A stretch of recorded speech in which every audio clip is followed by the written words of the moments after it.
being too casual, not coming in professional, not completely understanding their value, and unfortunately for some of the newer folks is entitlement.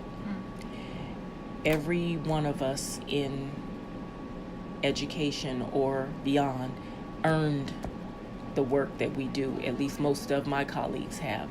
So we all know at one point we're going to do jobs that we didn't necessarily sign up for and that weren't what exactly we thought it was going to be, but you do that in order to see the end goal.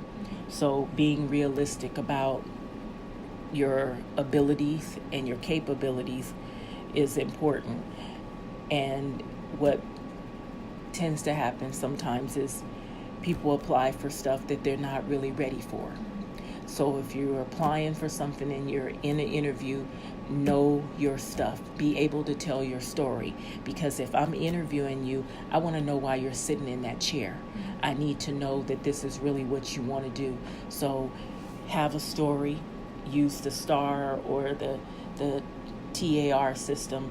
Be able to tell me from the beginning to the end why you are applying for this job, why you're a better candidate. I'm not comparing you to other candidates, but I want to hear from your voice. Make me a believer that you're bringing something into this, not that I'm doing something for you. So even when you're doing your cover letter and your resume, your appeal to that organization should be what value you're bringing to that organization, not how they're going to help your career and how they're going to make you a great this, that, or the other.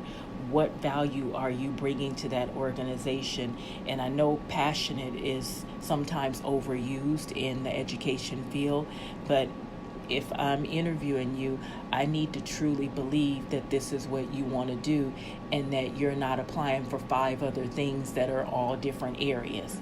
So if you can tell me a good story about why you decided to go to grad school, where your focus is, and the things that you've done along the way to achieve your goal of working in career services, working with student clubs, working with programs, say working as advising or a counselor, whatever that looks like.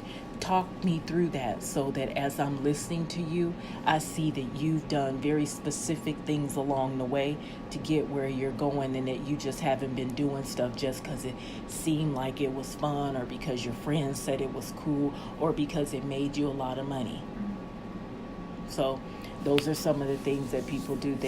They're not focused. So an employer and a good interviewer can tell when you're not focused. Be able to tell your story and then be able to walk them through your successes, your achievements, and the goals that you've done, and also your legacy. What have you left behind? If you work somewhere, what did you leave behind? Did you create a manual? Did you successfully do an event? Did you increase the amount of people that participated in an event? What is your legacy? Tell your story so that